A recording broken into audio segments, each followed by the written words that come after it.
During the summer of 2003, events in the northeastern United States involving a strange, human-like creature sparked brief local media interest before an apparent blackout was enacted. Little or no information was left intact, as most online and written accounts of the creature were mysteriously destroyed. Primarily focused in rural New York State and once found in Idaho, self-proclaimed witnesses told stories of their encounters with a creature of unknown origin. Emotions ranged from extremely traumatic levels of fright and discomfort to an almost childlike sense of playfulness and curiosity. While their published versions are no longer on record, the memories remained powerful. Several of the involved parties began looking for answers that year. In early 2006, the collaboration had accumulated nearly 24 documents dating between the 12th century and present day, spanning 4 continents. In almost all cases, the stories were identical. I've been in contact with a member of this group and was able to get some excerpts from their upcoming book. As I prepare to take my life, I find it necessary to assuage any guilt or pain I have introduced through this act. It is not the fault of anyone other than him. For once I awoke and felt his presence. And once I woke and saw his form. Once again I awoke and heard his voice, and looked into his eyes. I cannot sleep without fear of what I might next awake to experience. I cannot ever wake. Goodbye. Found in the same wooden box were 2 empty envelopes addressed to William and Rose, and 1 loose personal letter with no envelope. Dearest Lenny, I have prayed for you. He spoke your name. A journal entry, translated from Spanish, 1880. I have experienced the greatest terror. I have experienced the greatest terror. I have experienced the greatest terror. I see his eyes when I close mine. They are hollow, black. They saw me and pierced me. His wet hand, I will not sleep. His voice. A Mariner's Log, 1691. He came to me in my sleep. From the foot of my bed I felt a sensation. He took everything. We must return to England. We shall not return here again at the request of the Rake. From a Witness, 2006. 3 years ago, I had just returned from a trip from Niagara Falls with my family for 4th of July. We were all very exhausted after a long day of driving, so my husband and I put the kids right to bed and called it a night. At about 4 a.m., I woke up thinking my husband had gotten up to use the restroom. I used the moment to steal back the sheets, only to wake him up in the process. I apologized and told him I thought he got out of bed. When he turned to face me, he gasped and pulled his feet up from the end of the bed so quickly his knee almost knocked me out of the bed. He then grabbed me and said nothing. After adjusting to the darkness for half a second, I was able to see what caused the strange reaction.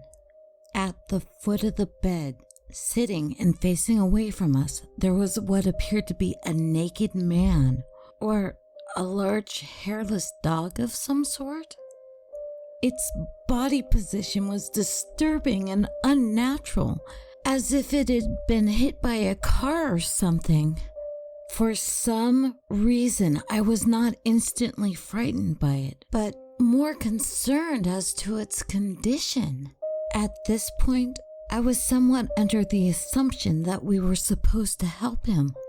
My husband was peering over his arm and knee, tucked into fetal position, occasionally glancing at me before returning to the creature.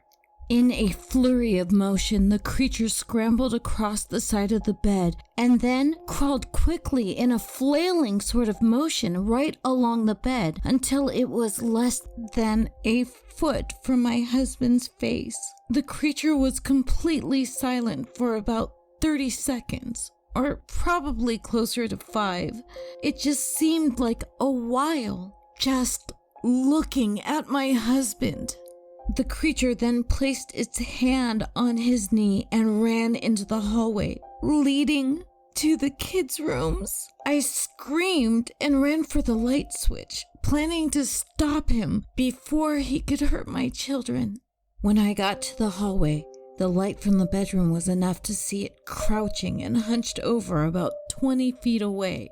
He turned around and looked directly at me, covered in blood. I flipped the switch on the wall and saw my daughter, Clara. The creature ran down the stairs while my husband and I rushed to help our daughter. She was very badly injured and spoke only once more in her short life. She said, "He is the Rake." My husband drove his car into the lake that night while rushing our daughter to the hospital. They did not survive. Being a small town, news got around pretty quickly. The police were helpful at first, and the local newspaper took a lot of interest as well. However, the story was never published, and the local television news never followed up either. For several months, my son Justin and I stayed in a hotel near my parents' house. After we decided to return home, I began looking for answers myself. I eventually located a man in the next town over who had a similar story. We got in contact and began talking about our experiences. He knew of 2 other people in New York who had seen the creature we now refer to as the Rake. It took the 4 of us about 2 solid years of hunting on the internet and writing letters to come up with a small collection of what we believe to be accounts of the Rake. None of them gave any details, history, or follow-up. One journal had an entry involving the creature in its first 3 pages and never mentioned it again. A ship's log explained nothing of the encounter, saying only that they were told to leave by the Rake. That was the last entry in the log. There were, however, many instances where the creature's visit was one of a series of visits with the same person. Multiple people also mentioned being spoken to, my daughter included. This led us to wonder if the Rake had visited any of us before our last encounter. I set up a digital recorder near my bed and left it running all night, every night, for 2 weeks. I would tediously scan through the sounds of me rolling around in my bed each day when I woke up. By the end of the 2nd week, I was quite used to the occasional sound of sleep while blurring through the recording at 8 times the normal speed. This still took almost an hour every day.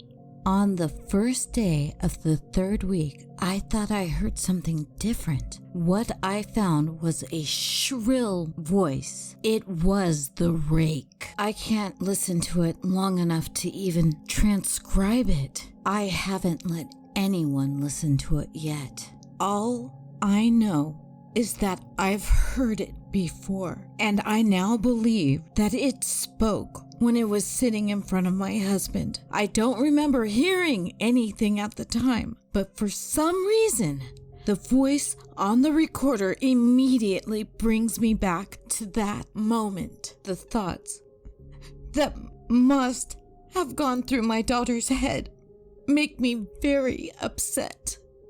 I have not seen the Rake since he ruined my life. but I know that he has been in my room while I slept. I know and fear that one night I'll wake up to see him staring at me.